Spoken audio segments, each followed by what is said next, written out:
बच्चों ये देखो क्वाड्रेटिक इक्वेशन का सवाल है, फाइंड द रूट्स निकालने हैं और ये बोर्ड में आने वाला सवाल है, बहुत ही इंपॉर्टेंट है।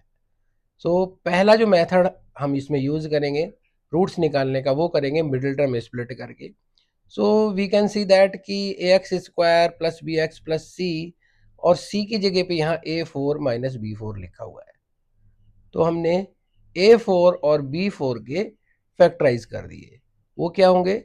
They will be A square minus b square and A square plus b square, वो सी की जगह पे आ जाएगा। एंड देन जो minus four a square x है इसको इन factors and multiplied by four के फॉर्म में अरेंज कर देंगे। ये थोड़ा सा हार्ड काम है बिकॉज हमें ये रफ में भी करके चेक करना पड़ेगा कि अगर हम इस एक्स को ए स्क्वायर माइनस बी स्क्वायर के साथ ले लें और इसी एक्स को ए स्क्वायर प्लस बी स्क्वायर के साथ ले लें और दोनों के साइन माइनस ले लें और फिर इसको सॉल्व करके देखें, then we will be getting minus four a square x. Means हमारा जो पर्पज है वो मिडिल टर्म वाला सॉल्व हो जाता है। सो आफ्टर दैट फिर हमने कॉमन ले लिया 2x पहले दोनों वैल्यू में से, तो बच गया हमारे पास यहाँ 2x और यहाँ से बच गया a square minus b square and then minus a square plus b square common लिया and you will be getting 2x minus a square minus b square. Like this we will be getting the two factors and individually को zero put करके हमने x की value निकाल ली। एक x आ गया a square minus b square by two, another is a square plus b square by two. तो ये दोनों हमारे रूट्स हो गए, अल्फा बीटा हो गए। नाउ वो एक्टिविटी मैंने यहाँ दिखाई है कि कैसे हमने इनको अरेंज किया।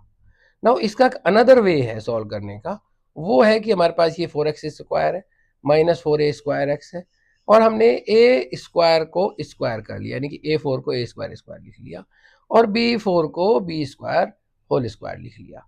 And then we see that कि हमने 4x स्क्वायर को 2x होल स्क्वायर लिख लिया। So this 2x and this a square, इन दोनों का प्रोडक्ट विद 2 यहाँ रखा हुआ है। इट मीन्स ये हमारी आइडेंटिटी बन गई और ये बहुत इंपॉर्टेंट है, 9th क्लास का ये कॉन्सेप्ट है। तो 2x minus a square whole square, सो ये जो पूरा मैंने अंडरलाइन किया है इसकी जगह पे हमने लिख दिया 2x minus a square whole square और इसको एक्सपेंड करके देखेंगे। तो ये हमने 9th में सफिशिएंट सवाल किए थे, एक्सपेंड वाले और एक्सपेंड के बाद फैक्टराइज वाले। And this becomes b square whole square, तो ये x square minus y square की आइडेंटिटी यहाँ अगेन ये फ्रॉम 9th क्लास हमने लगा दी, a plus b and a minus b and then you will be getting again, इनको हमने individual को जीरो पुट किया। So x is equal to a square minus b square upon two and x is equal to a square plus b square upon two. So ये हमारा दूसरा method हो गया।